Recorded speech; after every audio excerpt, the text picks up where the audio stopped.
Hello' everyone, আটাইকে আকৌ এবাৰ অসমীয়া বিজ্ঞাপন চেনেলটোলৈ আপোনালোকক স্বাগতম জনাইছোঁ। আজি আপোনালোকৰ কাৰণে অতিকৈ গুৰুত্বপূৰ্ণ আৰু ইম্পৰ্টেণ্ট ভিডিঅ' এটা লৈ আহিছোঁ। আপোনালোকে হয়তো গমেই পাইছে যে শিক্ষামন্ত্ৰী নিযুত মইনা আঁচনি 2.0 এইটো বৰ্তমান চলি আছে। ক'ত কেনেকৈ এপ্লাই কৰিব লাগিব, কিমানখিনি শিক্ষাগত অৰ্হতা লাগিব, কোনে কোনে এপ্লাই কৰিব পাৰিব, আবেদন পত্ৰৰ তথ্যসমূহ গোটেইখিনি A to Z মই এইটো ভিডিঅ'ৰ জৰিয়তে আপোনালোকক জনাবলৈ চেষ্টা কৰিম। গতিকে আপোনালোকে ভিডিঅ'টো প্ৰথমৰ পৰা শেষলৈ চাই যাওক, কোনো ধৰণৰ যাতে স্কিপ নকৰে। স্কিপ কৰিলে একো ধৰিব নোৱাৰিব। চাওক, শিক্ষামন্ত্ৰীৰ নিযুত মইনা আঁচনি, মুখ্যমন্ত্ৰী নিযুত মইনা schemes 2026 eligibility criteria and application form.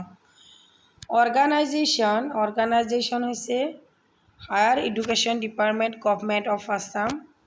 Name of the scheme Mukhyamantri নিযুত মইনা স্কিম 2.0। কোৱালিফিকেশ্যন হৈছে girls student who are domiciled in Assam. Age limit to no applicable. Application fees no applicable. Start date হৈছে 6 আগষ্ট আৰু লাষ্ট ডেট হৈছে আপোনালোকৰ 14 আগষ্ট। গতিকে অতি সোনকালে এইটোত আপোনালোকে এপ্লাইটো কৰি ল'ব। কোনে কোনে এপ্লাই কৰিব পাৰিব নোৱাৰিব গোটেইখিনি মই জনাই দিম। আৰু এনেকুৱা ধৰণৰ যদি নতুন নতুন আপডেটসমূহ পাব বিচাৰে তেতিয়াহ'লে অতি সোনকালে চেনেলটো ছাবস্ক্ৰাইব কৰি ল'ব। চাওক, ইয়াতে আপোনালোকক মই eligibility criteria under this schemes eligibility female student studying at the higher secondary graduation and post graduation level in গভৰ্ণমেণ্টৰ পৰা এইটো কি matric pass, higher secondary pass, higher secondary pass, matric, degree complete, মানে পষ্ট গ্ৰেজুৱেট, গোটেইখিনিৰ কাৰণে এইখিনি ওলাইছে মুখ্যমন্ত্ৰী। এইটো 6 আগষ্টৰ পৰা 24 আগষ্টলৈ আপোনালোকৰ চলি থাকিব।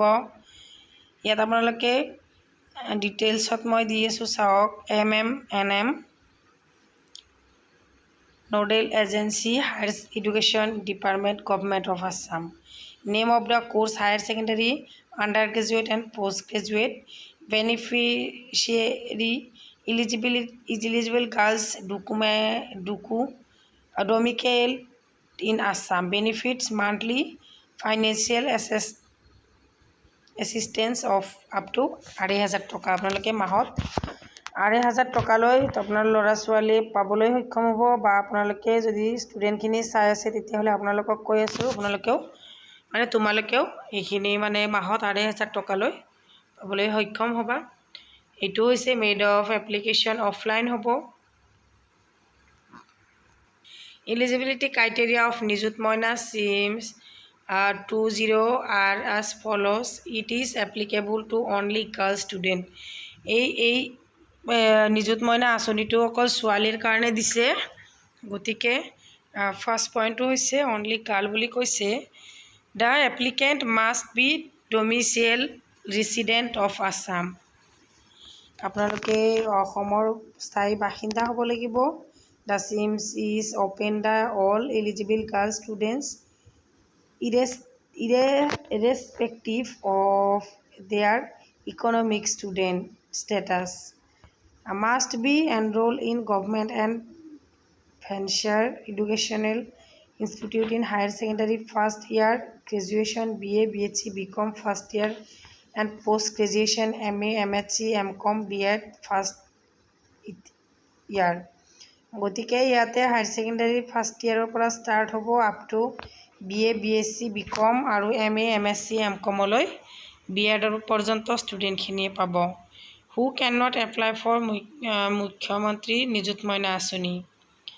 Daughters' of MPs, MLAs, MP MLA ষ্টুডেণ্টখিনিয়ে নাপাব। পোষ্ট গ্ৰেজুৱেট কমপ্লিট হ'লে, BEd কোৰ্চ কমপ্লিট হ'লে সেইখিনিয়ে নাপাব। গতিকে এইখিনিয়ে আৰু কিবা যদি আৰু জানিবলগীয়া আছে নিযুত মইনা আঁচনিৰ ওপৰত মোক কমেণ্ট ছেকশ্যনত কমেণ্ট কৰিব। আৰু এটা মই জনাই দিওঁ, দেন 1 মান্থ মাহত কিমানকৈ পাব। হায়াৰ ছেকেণ্ডাৰীখিনি মান্থলি পাব 800 টকাৰ পৰা 8,000 টকালৈ ইয়াৰলি। তাৰপিছত আনগ্ৰেজুৱেটেড BA, BSc, BCom এইবিলাক পঢ়ি থকাখিনিয়ে পাব 1,250 টকাৰ পৰা বছৰি 12,500 টকা। পোষ্ট গ্ৰেজুৱেটখিনিয়ে পাব মাহত 2,500, বাকী বছৰি পাব মিনিমাম 25,000 টকা। গতিকে কিমানখিনি সুবিধা হয়নে? হাউ টু এপ্লাই নিযুত Moina scheme. The interested and eligible student can apply for the নিযুত মইনা schemes by following the step given below. মানে আপোনালোকে এইটো অফলাইন এপ্লাই কৰিব লাগিব, হয়তো পোষ্ট অফিচৰ জৰিয়তে আপোনালোকে এপ্লাই কৰিব লাগিব। পোষ্ট অফিচত গৈ আপোনালোকে যোগাযোগ কৰিব। ঠিক আছে, কিবা সুধিব লগা থাকিলে মোক কমেণ্ট ছেকশ্যনত কমেণ্ট কৰিব। Thank you for watch. লগতে আৰু এটা কথা কৈ লওঁ যে 10 পাছ চাৰ্টিফিকেট লাগিব, 12 pass marksheet certificate, degree marksheet certificate, passport চাইজৰ ফটো আৰু বেংক একাউণ্ট, আধাৰ কাৰ্ড আৰু গাৰ্ল ষ্টুডেণ্ট মোবাইল নাম্বাৰ। গতিকে এইখিনি বস্তু আপোনালোকে গাঁঠি দিব লাগিব। ঠিক আছে, মনত ৰাখিব।